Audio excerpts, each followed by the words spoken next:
Sen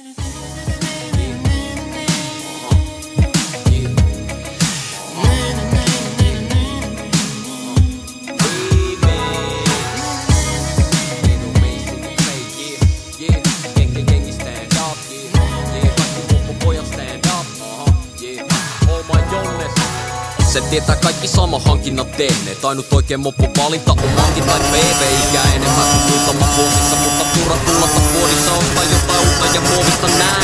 Vassa alla vanna Suzuki Pevetti joskus dissas. Ei ne tiedä mitä ne menetti, mulla on tankissa musta matkapinta ja mun vaatteet dunka. 2015 kesällä talunkin kuussa. Suuni on hymyssä, tehari ja 60 kuuti on pytyssä. Ja matka varmasti Jyväskylille nähty. Teho putkesta kyllä jyrinää lähti niin, et pikkulapset piiloutu mutsien taakse. Kun sä tulta sohit puhuttiin, et tunniste taakse liian iso masina.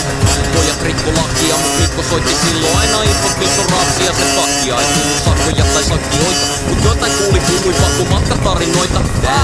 Piti olla aina valmiina, vaik oikeesti mä halusin paraida ja chillaa. Aika usein en pykenny edes ajamaan. Taas PV hajalla ja pajalla piti jo melkein majailla. Myydä kusetti kyllä kunnolla. Pieni mittari lukema ja on muutenkin hyväs kunnossa. Näyttävä mut täysrämä ja kaupan päälle myyjä soitti mulle perään. Turpes nauraa ääneen, et onneksi on kunnon ajan äijän sai ostaajan. Jep, mopo aja päivän ja korjaa kaksi. Vaikka pari kertaa PV leipoo kiinni. Vaikka mopo auto kerma perse playmobiili tai skooteri. Edelleenkin lälläri pyörä. Koulun pihas kekke jengi rällätti yöllä. Paskarinkin kaahan se klitti maahan. Ja kaikki haluttiin pisaahan, mut meillä olikin niin naama. Maassa liimasta rasaria peussiin. Tyttä reinas kiinalaisella pankilla jalat maassa keuliin. Painohana aina maks määrä vaananen kekäs millä vaan pihan päästä päähän vaikka kaks päällä. Ei ollut huolta tai ongelmaa.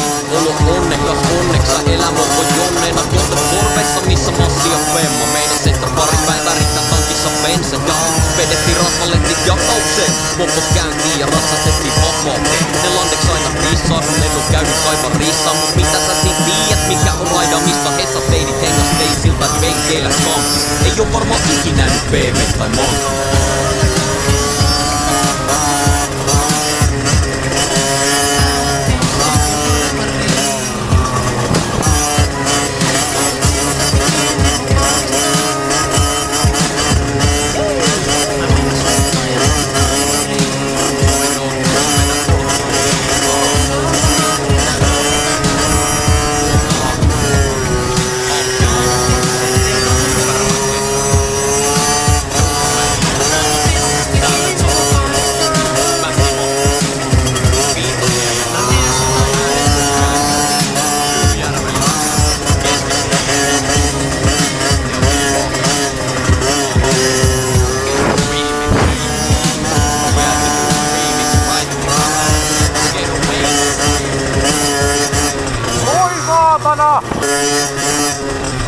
Oi!